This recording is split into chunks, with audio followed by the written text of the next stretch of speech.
સમાચારોની શરૂઆત કરીએ તો દ્વારકા ખાતે માનવ મારામણ ઉમટ્યું છે। જગત મંદિર દ્વારકામાં માનવ મારામણ ઉમટ્યું ત્યારે જન્માષ્ટમીના પાવન પર્વે ભક્તોની ભારે ભીડ જોવા મળી।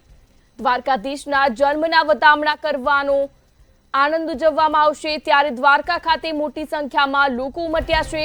વહીવટી તંત્ર દ્વારા ભક્તો માટે સુંદર વ્યવસ્થા કરવામાં આવી ત્યારે આજે ભગવાન શ્રી કૃષ્ણનો 5252મો જન્મોત્સવ ઉજવાશે। ત્યારે દ્વારકા જગત મંદિર ખાતે મોટી સંખ્યામાં માનવ મારામણ ઉમટ્યું છે। સમાચાર દ્વારકાથી જ્યાં જન્માષ્ટમીના પાવન પર્વે ભક્તોની ભારે ભીડ જોવા મળી। દ્વારકાધીશના જન્મના વધામણા કરવાનો આનંદ આવ્યો છે ત્યારે લોકો મોટી સંખ્યામાં દ્વારકા પહોંચ્યા।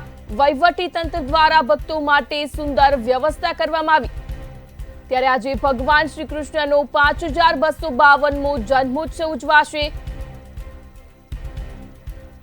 જગત મંદિર દ્વારકા ખાતે મોટી સંખ્યામાં માનવ મારામણ ઉમટ્યું છે।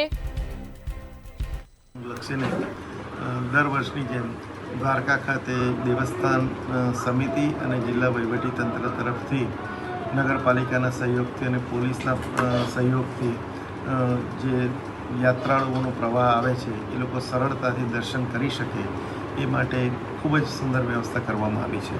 દરેક વખતે યાત્રાળુનો પ્રવાહ વર્ષો વર્ષ વધતો જાય છે અને એમાં જરૂરિયાતને ધ્યાને લાગીને તથા પાછલા અનુભવોને ધ્યાને રાખીને નાના મોટા ફેરફારો વ્યવસ્થા તંત્ર તરફથી કરવામાં આવતા હોય છે।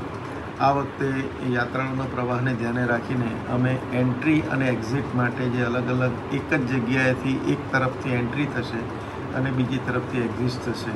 આ ઉપરાંત બીજા નાના મોટા જે રસ્તાઓ કે નાના મોટી જે ગલીઓમાંથી જે મંદિર તરફ આવતા રસ્તા હતા એ બધાને પણ આ મુખ્ય જે અમારો રૂટ છે લોકોને ચાલવાનો એમાં જ ડાયવર્ટ કરેલા છે। સ્વાભાવિકપણે આટલા બધા પ્રમાણમાં લોકો આવતા હોય એટલે વાહનોની સંખ્યા પણ વધે એટલે અમે એને માટે કેટલાક રસ્તાઓને વન વે જાહેર કર્યા છે, કેટલાકમાં અવરજવર રિસ્ટ્રિક્ટ કરેલી છે અને એ ઉપરાંત પાર્કિંગનો ખૂબ મોટો ઇસ્યુ આટલા બધા વાહનો આવતા હોય ત્યારે થાય એટલે કેટલીક જગ્યાએ નો પાર્કિંગ ડિક્લેર કરેલું છે જગ્યાઓ અને કેટલીક જગ્યાઓ પાર્કિંગ તરીકેની આઈડેન્ટિફાઈ કરી રાખી છે। પોલીસનું તંત્ર અને ટ્રાફિકનું મેનેજમેન્ટ આ બાબતે ખૂબ જ કટિબદ્ધ રહેલું છે। ઉપરાંત આટલા બધા લોકો આવતા હોય ત્યારે નાના બાળકો સાથે પણ ઘણીવાર કોઈ મધર હોય તો એને લઈને આવતા હોય એને માટે દેવસ્થાન સમિતિએ 4 જગ્યાએ આપણે બેબી ફીડિંગ કરી શકે મધર એટલા માટેની અલગ વ્યવસ્થા ઊભી કરી છે। એક સાથે એક સ્થળ ઉપર 4 મધર પોતાના બેબીને ફીડ કરાવી શકે એવી 4 જગ્યાએ જુદી જુદી વ્યવસ્થા કરી છે। પીવાના પાણી માટે પણ અમને કેટલાક દાતા મળ્યા હતા અને પાણી પુરવઠા બોર્ડ છે એના તરફથી આપણે પીવાના પાણીની વ્યવસ્થા કરી છે।